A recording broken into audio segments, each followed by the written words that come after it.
pagnanais ng pamahalaan na pagyamanin ang sektor na bumubuhay sa pambansang ekonomiya, patuloy na nagsusumikap ang ating mga magsasaka at mangingisda upang kamtin ang kasaganahan para sa lahat.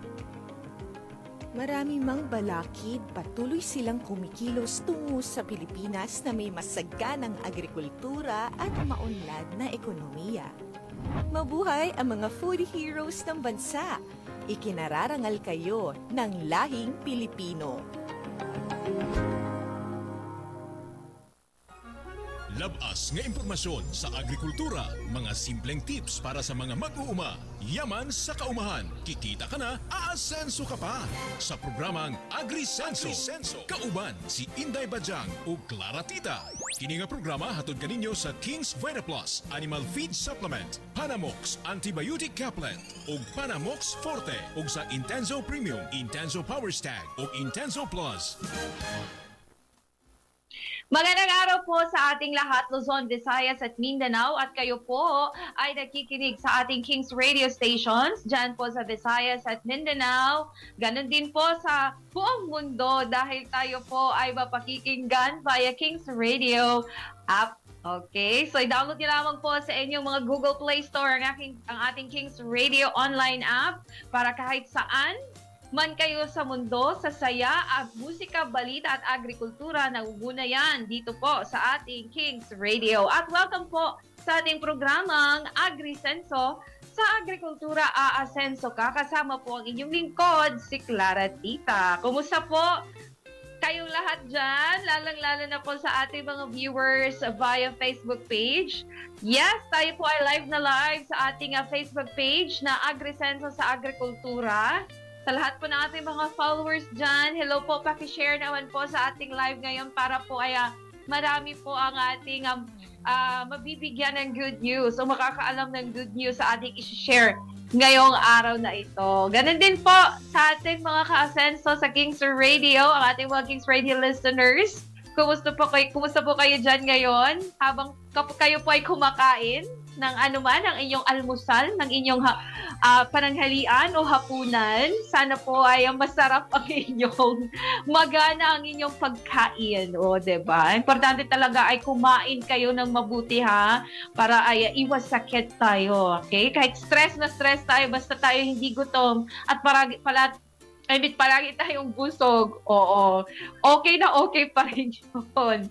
Anyway, hinihikayat ko po ang lahat ng mga nanonood sa ating live ngayon na i-share nyo po ang ating live at mag-comment po kayo kung meron po kayong gustong ipa-shoutout natin. I-shoutout natin yan mamaya. Oo, babasahin natin ang inyong mga comment or if ever meron kayong mga tanong, wala pong problema at atin po yung sasagutin. Kung kaya po nating sagutin na, pero pag mga technicalities na po with regards po sa inyong pag-alaga ng manok o pag-alaga ng baboy, bigyan nyo po ako ng panahon dahil sasangguni po muna natin yan sa ating mga eksperto para po ay mabigyan kayo ng tamang sagot at solusyon sa inyong problema. Okay? Dapat lamang po ay nakatuto kayo sa ating programa AgriSenso. Okay? Ayan, sa ating topic for today, didiscuss sa atin ni Ka-Farming Angat Ka-Content Creator, Sir Jid. Oo, ang kaniyang mga, ano ba yung mga sikreto para po mapabilis po ang pagdami ng anak ng inyong mga alagang hayop. Ganun din po sa itlog ng inyong mga manok. Meron po ba mga dapat gawin para po ay hayahay kayo sa buhay?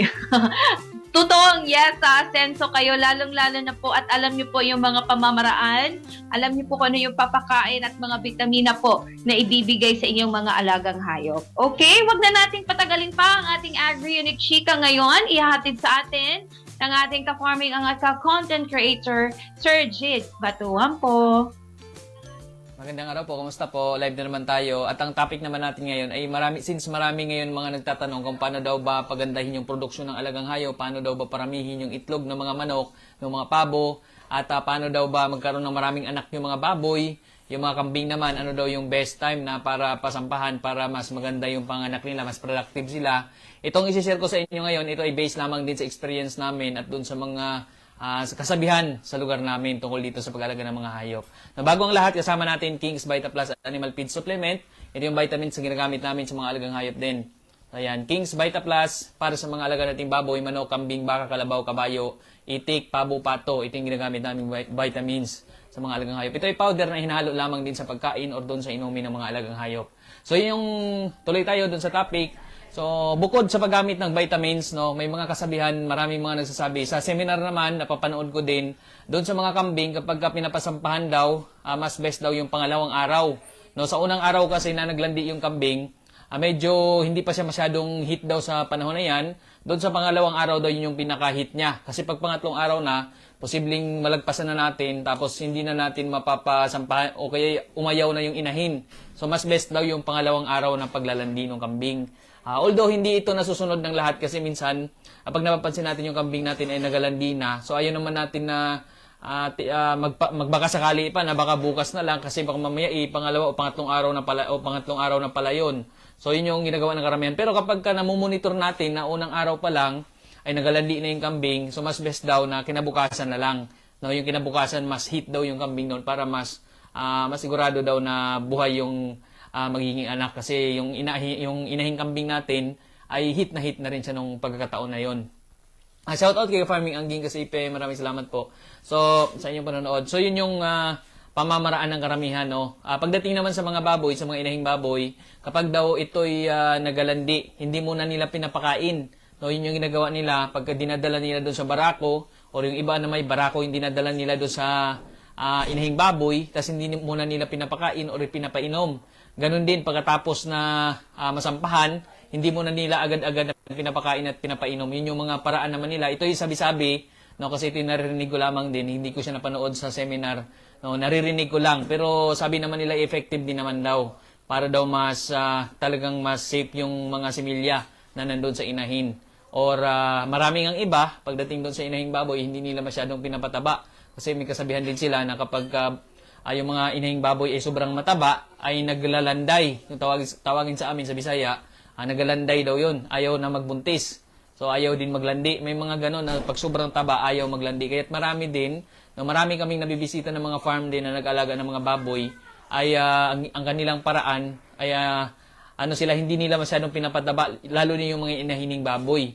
No, maliban na lang doon sa pang-fattening natin, no. Kaya so far naman doon sa mga namin sa pamamaraan namin, yung mga inalagaan namin ngayong baboy ay hindi namin din masyadong pinapataba kasi mga natural na pagkain lang naman yung kinakain nila. So hindi din sila masyadong tumataba at medyo tipid pa tayo kasi yung pinapakain natin ay galing lang din doon sa mga paligid, yung mga tinatanim.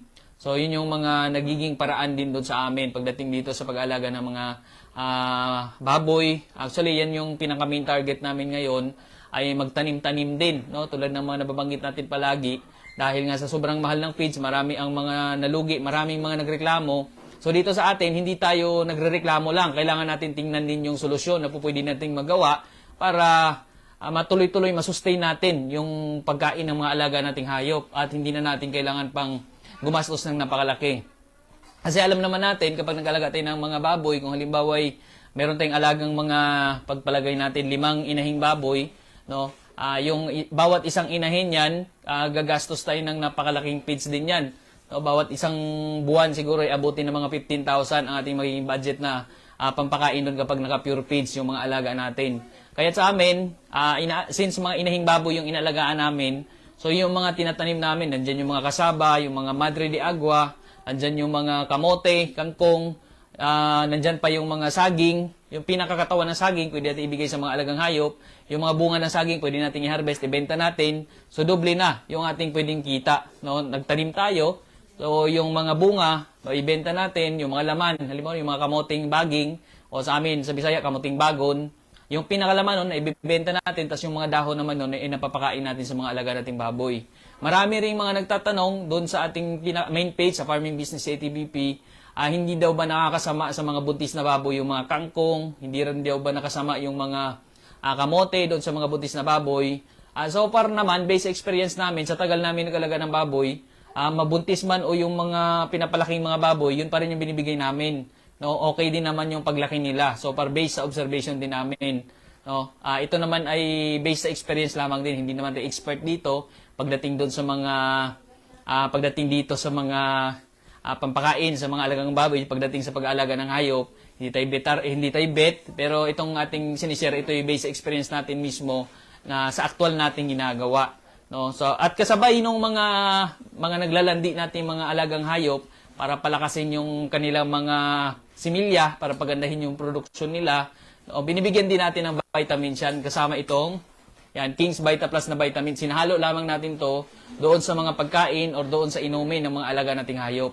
King's Vita Plus Animal Feed Supplement. Ito yung hinahalo namin dahil sa daming mga nutrients din na kasama dito.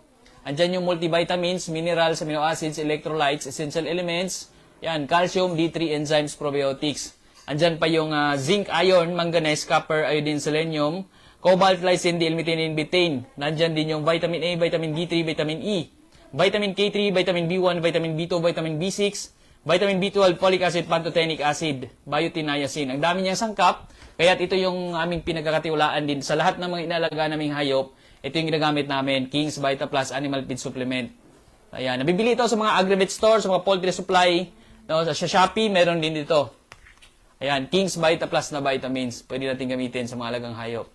Ayan, pagdating naman doon sa mga, kapag halimbawang may mga pagkakataon na nagkakasakit yung mga alaga natin, halimbawang mayroong mga biik tayo na dyan, no, minsan kasi sa amin, sa pag-alaga namin ng baboy, di maiwasan mayroong mga biik na nagka-diarrhea, no? So, kapag hinahayaan natin yan, sobrang sayang din, no, kasi nanghihina, minsan ay namamatay, ang tagal nating inaantayan kasi yung mga inahing baboy, no, kailangan natin mga 8 months na yung inahin para maging ready na siya para magbuntis. Tapos, ayun, kapag buntis naman siya, mga 4 months bago manganak, so medyo mahaba-habang panahon yung inaantay natin. Tapos, bandang huli, yung mga biik pala ay nagkakasakit lamang din.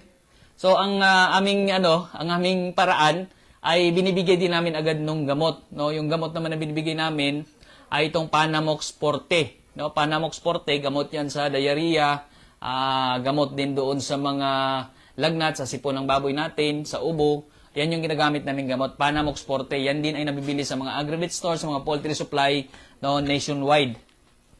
So, yan yung pwede natin subukan din na ay ipanggamot natin doon sa mga alaga nating hayop. Sa mga nagtatanong din, kasi ang daming mga nagtanong dito, no, ano daw ba yung pampurga din na ginagamit namin? Sa kambing, ang ginagamit namin pampurga, no, ginagawa kasi namin kapag yung kambing ay yung inahin, halimbawa inahin ay nanganak na. Pagkaawat niya nung anak niya, pag inawat niya na yun, after mga 2 months, both sila, pinupurga na namin para yung inahin ready na rin agad na bago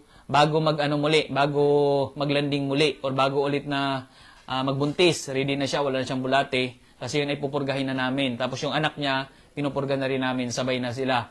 No, para pagkabuntis na siya, hindi na namin kailangang purgahin. At yun ang ginagawa namin, ang cycle na ginagawa namin. So, yun yung mga pamamaraan din natin. Albendazole, ang ginagamit namin, albendazole, fenbendazole, o kaya itong ivermectin. So, yan yung pwedeng gamitin din na pampurga sa kanila. Doon sa mga manok naman, sa mga pabo, sa mga gansa, sa mga itik, sa pato, ang gamit namin pampurga dyan itong Worms to Go. No, Worms to Go yung brand, yan yung pinipili din talaga namin kasi mas sigurado kami na matatanggal yung mga bulate. Kasi ang Worms to Go, binubuo na siya ng albendazole plus meron pa siyang praziquantel na napakalupit din na pampurga doon sa mga alaga nating hayop. Worms to Go ang ginagamit namin na pampurga. Doon sa mga nagtatanong lamang din. Kasi ang dami mga nagtatanong at kaya inuulit-ulit din natin itong mga ginagamit namin na mga produkto pagdating dito sa mga alaga naming hayop. Doon naman sa mga, sige, share ko na rin maging yung mga ginagamit namin doon sa mga alaga naming mga manok, no? Yung tatay ko siya may mga mangilan-ngilang manok panabong din. Kung makita nyo doon sa video, no, meron siyang mini game farm. Doon sa mga manok panabong, may best din na formulated dyan na mga vitamins. Yan yung mga Intenso products naman na talagang pangmatapang na manok. Intenso Plus para sa sisiw pa lang. Actually, itong Intenso Plus gamit din namin to sa sisiw ng pabo. Sabi nga nila yung mga pabo daw kasi ay maselan. So, kailangan natin bigyan ng malupit na vitamins yan. Yung vitamins na ginagamit namin dyan, itong Intenso Plus. Sa sisiw ng pabo, sisiw ng manok, pwede rin ng Intenso Plus kahit dun sa mga pansabong na manok. No, actually, design talaga siya para sa panabong na manok, kaya talagang malupit siya. No, Intenso Plus. Kapag naman medyo bayong-bayong na yung manok natin, yan naman yung Intenso Power Stag. No, Intenso Power Stag para sa bayong-bayong or mga stag na manok.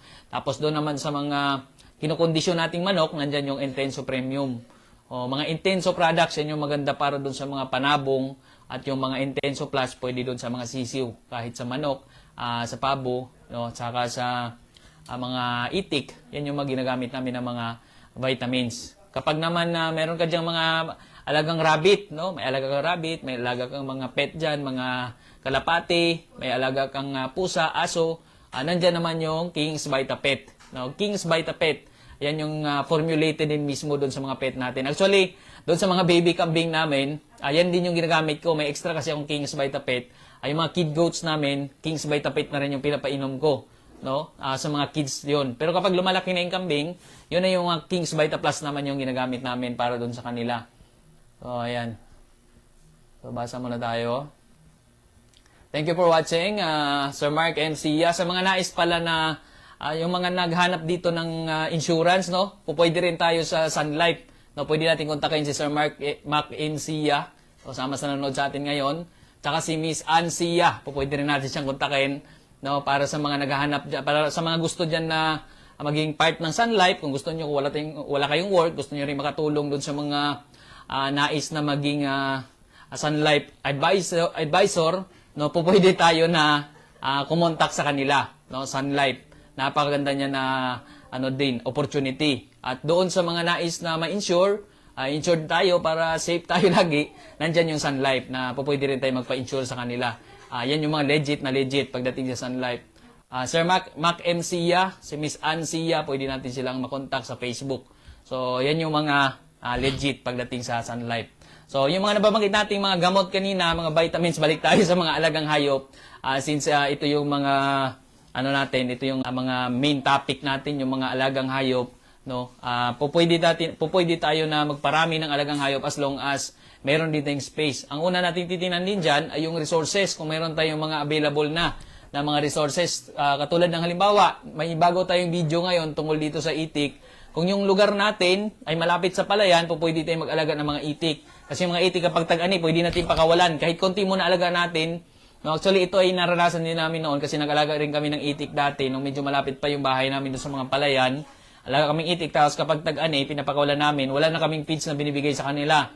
No, ayun ang kinakain nila doon, mga kuhol, mga suso, nandiyan yung mga insekto, mga damo. No, at marami silang nakakain na talagang nagbibigay sila sa kanila ng mas maraming nutrisyon. No, kaya't sila ay nangingitlog din lalo. No, at syempre, samahan din natin ng King's Vita Plus yan, para talagang masigurado natin yung nutrisyon na kailangan ng mga alaga at pampatibay rin laban sa sakit, pampalakas ng immune system sa mga alagang hayop. Andyan yung King's Vita Plus na vitamins, no? O yan yung gamitin natin na vitamins sa mga alagang hayop. Nabibili sa mga agri-vet store, sa mga poultry supply nationwide, itong King's Vita Plus Animal Feed Supplement. Ayan. Doon sa mga itik natin, pwede natin gamitin din itong King's Vita Plus. Tapos ang ginagawa naman ng ilan kapag naman hindi tag-ani or may mga palay na, tagtanim na, so hindi na natin basta mapapakawalan yung itik natin doon sa palayan kasi sinisira ng itik yung mga palayan, inaapakan nila, kinakain nila yung mga palay, yung mga maliliit na palay doon. So, delikado rin kapag hindi to palay natin, baka tayo madidimanda. So, kaya ang iilan, no, tuloy-tuloy lang sila sa pag-alaga ng itik, pero binibigyan naman nila yung itik doon sa pinakakulungan ng itik. Yung iba, konti lang ng itik. Yung iba, nagbibigay ng feeds. Sa ilan naman, kapag ayaw naman nilang bumili ng feeds o wala namang sapat na kakayahan na mag-pure feeds doon sa itik, ay naghahanda sila yung mga leftovers na mga palay o yung mga ipa. No, yun yung iniipon nila. Sako-sako yun, iniipon nila yun bilang paghahanda sa panahon ng tagtanim. Kasi yun na yung binibigay nila doon sa itik. Although yung mga itik hindi na productive sa panahon na yun, kasi kaunti lang yung nakakain, no, hindi na sila nangingitlog kasi since hindi sila nakakain ng sobrang daming pagkain tulad ng pinapakawalan dun sa palayan. So importante, buhay pa rin yung itik, no? Pagkadating ng tag-ani na naman, pinapakawalan na naman yung itik dun sa mga palayan. So bigay na naman sila ng mga itlog. So yun yung mga nagiging paraan din ng karamihan. Maging kami man, no, yun yung mga na-try na rin namin ng pag-alaga ng itik. Meron ding mga komersyal na nag-alaga ng itik na ganun yung paraan, pero ang nagiging naman nila is nilipat-lipat nila, may tracking sila na ginagawa. Halimbawa, dito sa province na to, tagtanim na, kung meron pa silang isang area na medyo huli yung taniman doon, ililipat naman nila doon sa kabilang probinsya naman. Kaya lang magastos sa tracking nga lang yun, no? Maramihan yung itik nila para hindi rin sila malugi pagdating doon sa tracking. Yun yung nagiging paraan naman nila. At ayun, nagiging ano lang nun, nagbibigay pa rin sila ng feeds kapag kapag maglipat na naman sila ng mga itik, binibigyan na naman nila ng feeds yun. So, depende rin actually, tulad na nabanggit natin kanina, kung meron naman tayong makukuha na ng mga leftovers ng mga palay, o yung mga mais, o kung anong alternative muna na ipapakain natin sa kanila, ay po pwede rin naman. Depende rin yun sa pamamaraan natin at syempre titingnan din natin yung magiging output doon sa ating alaga, kung okay pa rin ba sa kanila. So, yun yung mga nagiging pamamaraan ng iilan sa mga nag-alaga ng itik. Meron ding marami, nagpo-pure feed sila, pero kumikita pa rin sila kasi dumidiskarte sila. Sa ilan, ginagawa pa nilang balot yung mga produkto nilang itlog para mas madagdagan pa ng value, no? Madagdagan pa yung posibleng income nila. Sa iba naman, ginagawang itlog maalat. So maraming mga diskarte din ang ginagawa ng maraming mga ka-farmer natin para mas mapa-improve lalo itong pag-aalaga ng hayop at mas gumanda lalo yung kanilang income. So yun yung mga pamamaraan ng karamihan. Ayan, basa muna tayong konti dito. Kay ka-farming Reyna Empinado, hello rin. Lorena, magandang araw. Papalita kog pabo kanang baratuhon ra. Ay rin yung ang pabo namin namo karon medyo gamay pa lang, paparamihin pa lang namin. So hindi pa kami nag-out masyado, no? So yun yung namin ngayon. Paparami muna kami. May target kasi muna kami ng nadami nung magiging magiging breeder. No, kapag naabot na namin yon, halimbawa kahit 20 lang munang inahin kasi ngayon nasa pa lang yun mga 15 pa lang na inahin yon. So kapag kumpleto namin 20, yung mga anak nila, mga itlog nila, mga sisiw nila, ay po pwede rin kami mag-out na noon. Message ka lang sa akin. Yan, kay Farming Moner, maraming salamat po sa inyong panonood. Kay Farming Jelly Game, Edgar, thank you for watching. Kay Farming Jo Maribla, Blanquera Cave, thank you for watching po. Kay Farming Adrian Contawe, thank you for watching. So yun po, no? So yun yung mga ma-share muna natin ngayon sa inyo tungkol dito sa pag-alaga ng hayop at yung mga pamamaraan din namin. So yun po, maraming salamat po. Thank you for watching po. God bless po. Happy farming!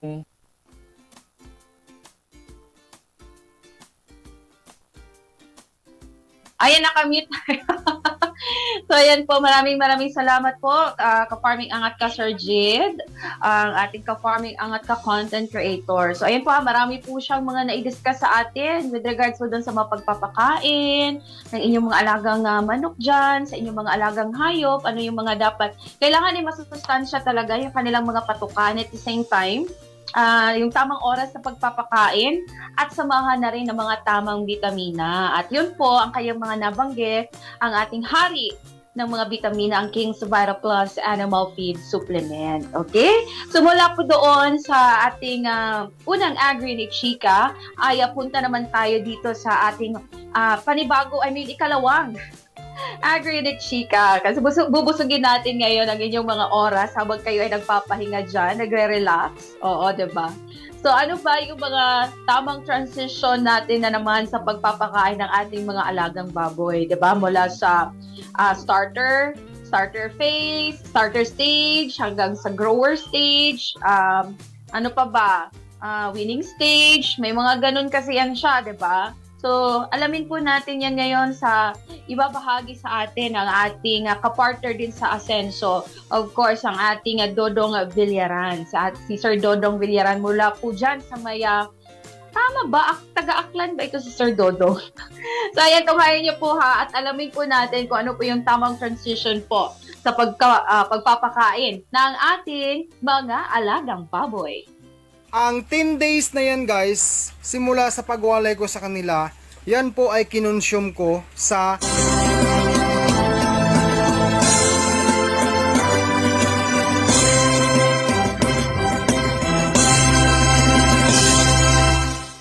King's Vita Plus Animal Feed Supplement. Hi mga kababayan, magandang araw po sa inyong lahat. Sa video na ito, ang ating topic ngayon ay tungkol po sa transition ko sa aking first parity or 7th batch fatteners, no? Kailangan ko na sila guys i-shift sa grower dahil nakaubos naman ang aking mga baboy na 10 piraso ng tig isang sakong starter feeds. So bago natin ibigay sa kanila, maglalagay muna ako guys ng King's Vita Plus Animal Feed Supplement. Hop. Gagawin ko to guys ang ganitong klaseng sistema ni Dodong Villaran, no? Simpleng sistema para masanay po ang aking mga baboy sa grower feeds, kasi kung bibiglain natin sila ay maninibago talaga guys ang ating mga baboy, no? So, bigyan natin to.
Diki, come on.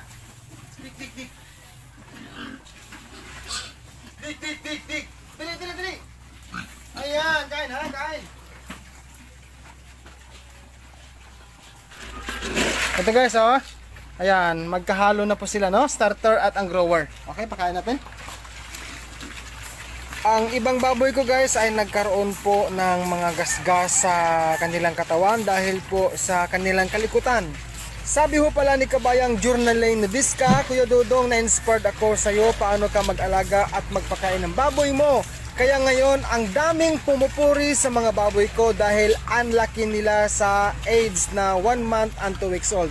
Mabuhay ka po kabayang Journaline Nadiska at salamat po sa lahat ng mga na-inspired po sa aking simple show sa pag-alaga ng baboy.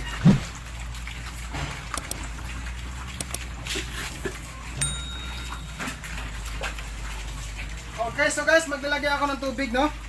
Hindi ko lang siya binabad, guys, dahil ang purpose ko sa gawain kong ito, sa transition from starter to grower, ganito muna guys, dry feeds muna lalagay ko bago ang tubig, no?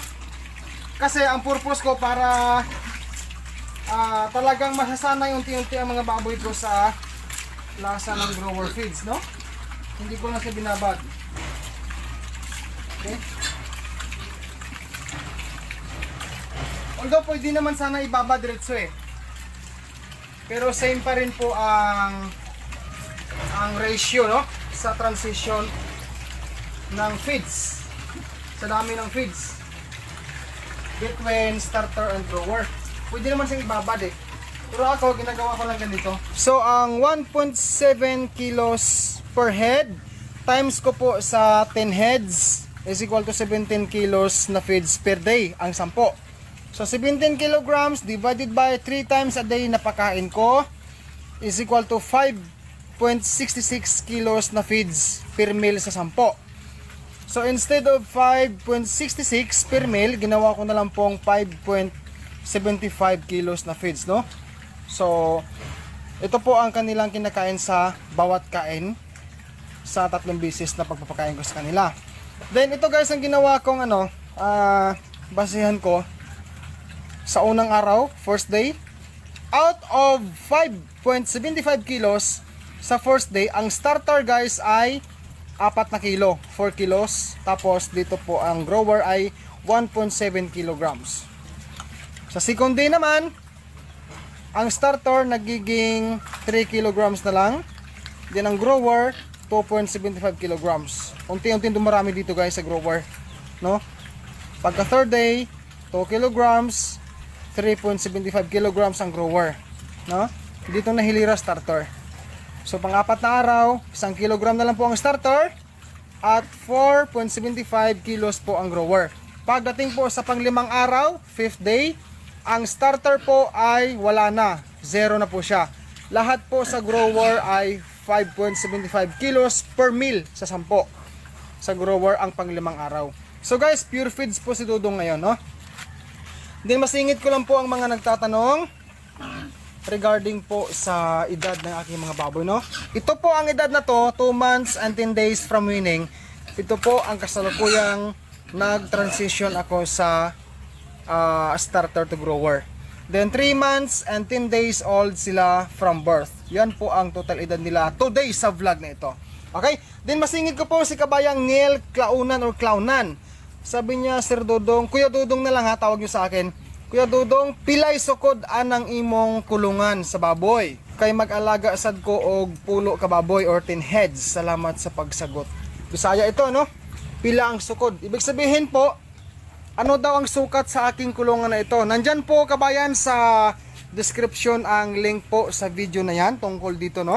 Sa size po na aking kulungan. Mga kababayan, bago tayo magtatapos sa video na ito, nais ko lang linawin. Sa edad po na 2 months and 10 days from walay, ang 10 days na yan guys, simula sa pagwalay ko sa kanila, yan po ay kinonsume ko sa pre-starter stage. Tapos, ang 2 months na yan ay starter po lahat yan, no?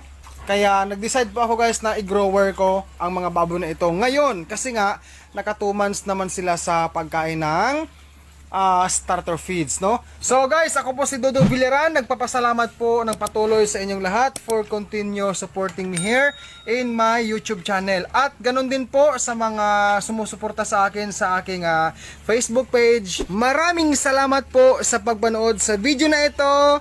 God bless po sa ating lahat.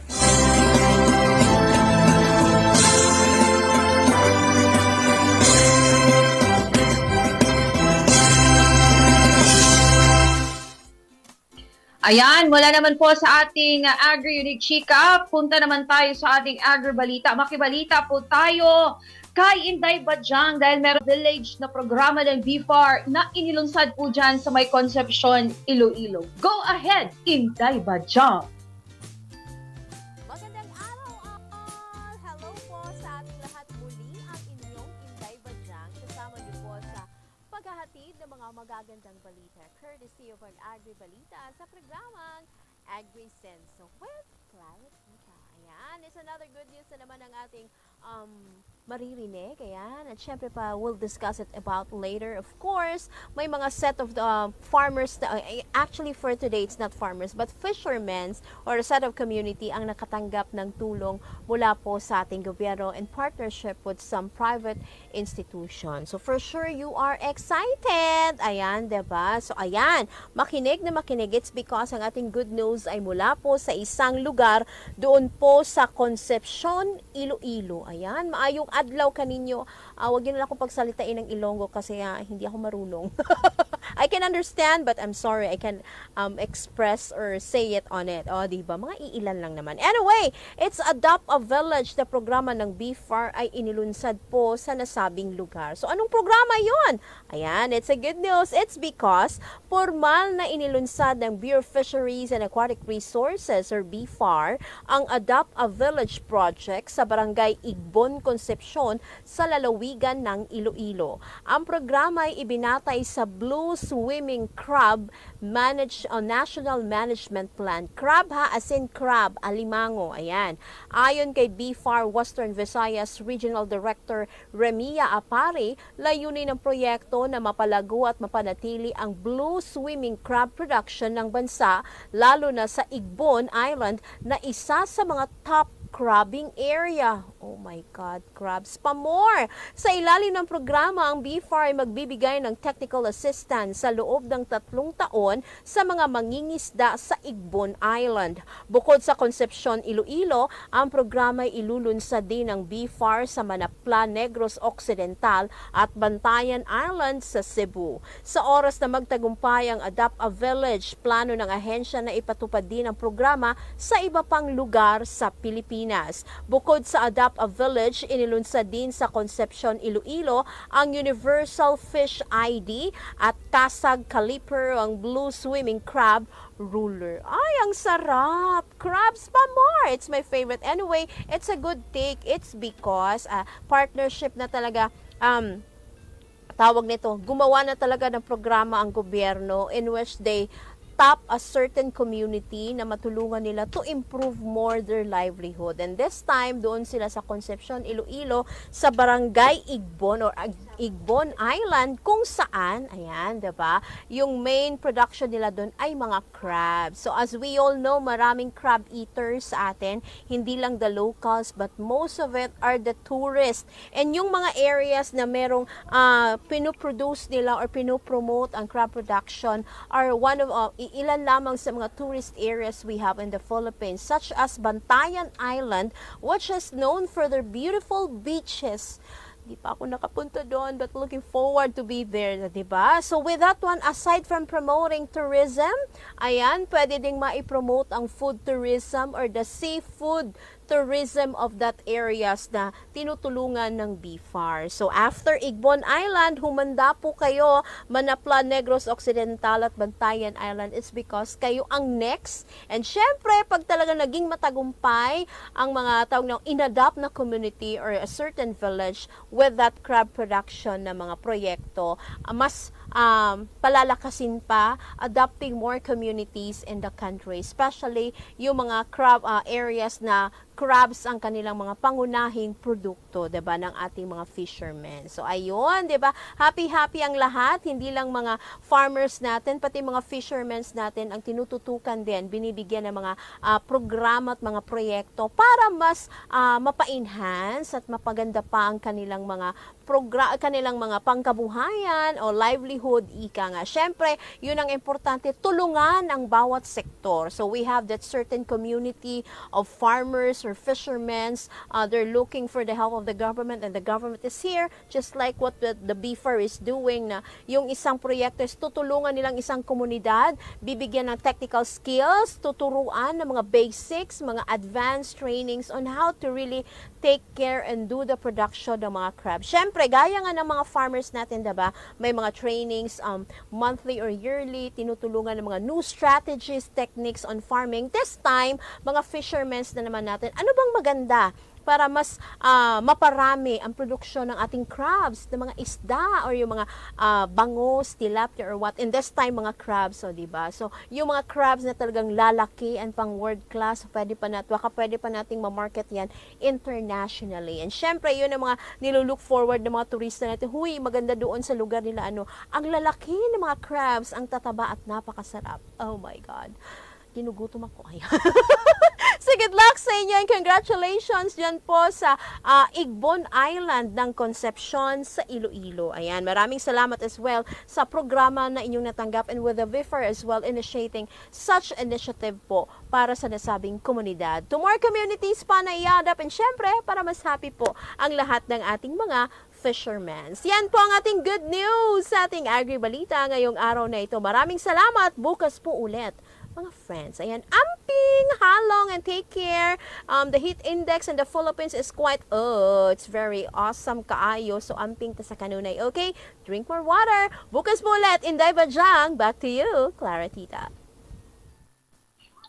Yes, thank you so much, Inday Bajang, sa iyong Agri-Balita. Ano bang meron sa Iloilo, no? Bakit ang dami-daming mga masasarap dyan na seafoods? Oh, gusto ko talagang makapunta sa Iloilo. Saan ba? Sa may Aklan. Of course, puntahan natin ang Lambunaw, kung saan ang ating 90.7 Kings Radio. Punta tayo, mag-station visit tayo sa may Lambunaw, Iloilo. At puntahan na natin ang Iloilo Island. Yeah, the Panay Island. O, diba? Gusto kong sana'y maka-travel dyan. Kahit 1 week lamang. Sige mo. Hoy! Ayoko itong basahin. Baka baka hindi na tayo pakikinggan ng ating mga tutok kag mga inday. Ayoko! Bashi, ayokong basahin yon. Oo, pero sad to say, ay brown out daw po ang ating Lambunaw, Iloilo. So sa lahat na lang po ng mga nakikinig sa atin via Kings Radio app, hello po sa inyong lahat. O sa mga hindi pa nakapag-download ng Kings Radio app, kasi for example, nandyan kayo sa Agusan, nakikinig kayo ng 99.5 Kings Radio, tapos babiyahe kayo, papunta kayo ng Luzon, pero ayaw nyo nga ma-miss yung mga programa, balita, yung mga musika at saya at agrikultura dito sa Kings Radio, ay walang problema yon, okay?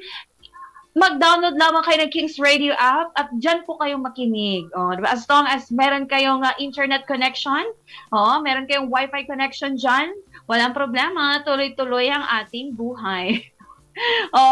So yan po ha. Nabusog po namin kayo sa ating mga Agri-Unique Chika at ating Agri-Balita for today. Ready na po ba kayong ano ba tawag dito? Kilig ba ang ating letter ngayon, Queen CJ? Nakakakilig ba? Hindi. Parang hindi daw. Ready na po ba kayong maging ngayon? Tawag dito, emotional? Mula sa pang-good vibes, bibigyan na naman namin kayo ng isang aura na kumbaga ay baka malay nyo ay makatulong kayo sa letter sender natin ngayon, diba? So, ayan ha, maraming salamat po sa inyong patuloy po na pagsuporta sa ating programang AgriSenso. Okay, bukas po ulit ha, samahan niyo po ulit si Inday Bajang at saka si Clara Tita dahil makakasama natin bukas ang heartthrob ng chicken farming, si Manok ng Bayan. Okay?